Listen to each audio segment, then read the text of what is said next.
சிறகடிக்க ஆசை சீரியலில் வந்து பார்த்தீங்கன்னு சொன்னால் முத்து மீனாவின் காதல் மற்றது குடும்பத்தில் நிலவும் பிரச்சனைகள் ஒரு புறம் இருக்க தற்போது பாட்டியின் நடவடிக்கைகள் அனைவரது கவனத்தையும் ஈர்த்திருக்கிறதா.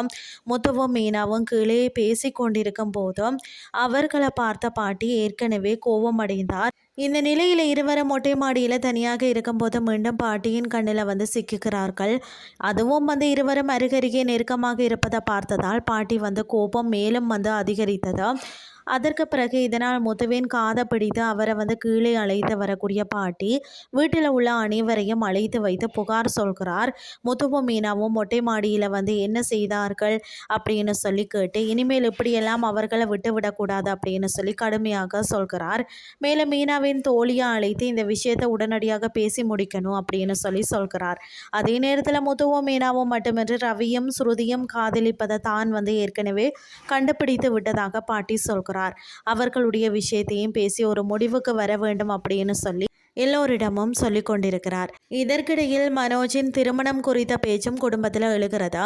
ஆனால் தனக்கு இப்போதைக்கு திருமணம் வேண்டாம் என்றும் வாழ்க்கையில் பெரிய அளவில் சாதிக்க வேண்டும் என்றும் மனோஜ் சொல்கிறார். இதை கேட்ட பாட்டி ஊரில் ஒரு பெண் இருப்பதாகவும் அந்த பெண்ணை மனோஜுக்கு திருமணம் செய்து வைக்கலாம் என்றும் யோசனை சொல்கிறார்.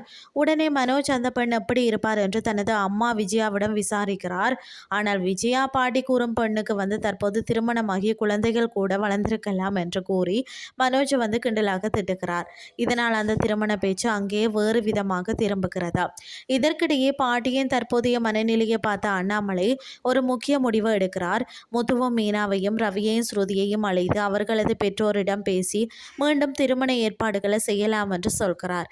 முத்து மீனாவுக்கு மீண்டும் திருமணம் செய்து வைத்தால் பாட்டிக்கு அவர்களுடைய பழைய நினைவுகள் திரும்பி வர வாய்ப்பு இருக்கிறதா என்ற எண்ணத்திலேயும் குடும்பத்தினர் இருக்கிறார்கள். இதையடுத்து முத்துவும் மீனாவும் இந்த விஷயங்களை அவரது அம்மாவிடம் தெரிவிப்பதற்காக மீனாவின் வீட்டிற்கு செல்கிறார்கள். அங்கு அவர்கள் எதிர்பாராத விதமாக சத்யாவை சந்திக்கிறார்கள். சத்யா காரில் வந்து கையில் வந்து நகைகளுடன் அங்கு வந்து ஆடம்பரமாக இருப்பதை பார்த்து முத்துவும் மீனாவும் வந்து கவனிக்கிறார்கள்.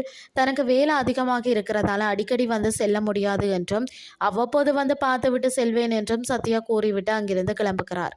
சத்யா மகிழ்ச்சியாக இருந்தால் போதும் என்று முத்துவும் நினைத்தாலும் சத்யா ரேகாவின் வீட்டில் இருப்பது மீனாவுக்கும் அவரது குடும்பத்தினருக்கும் சற்று சங்கடத்தை ஏற்படுத்துகிறது. சத்யாவின் வருகை மீனாவின் குடும்பத்தில் வந்து என்ன மாற்றத்தை ஏற்படுத்த போகிறது? முத்து மீனாவுக்கும் ரவி ஸ்ருதிக்கும் உண்மையிலேயே திருமணம் நடக்குமா? பொறுத்திருந்து பார்க்கலாம்.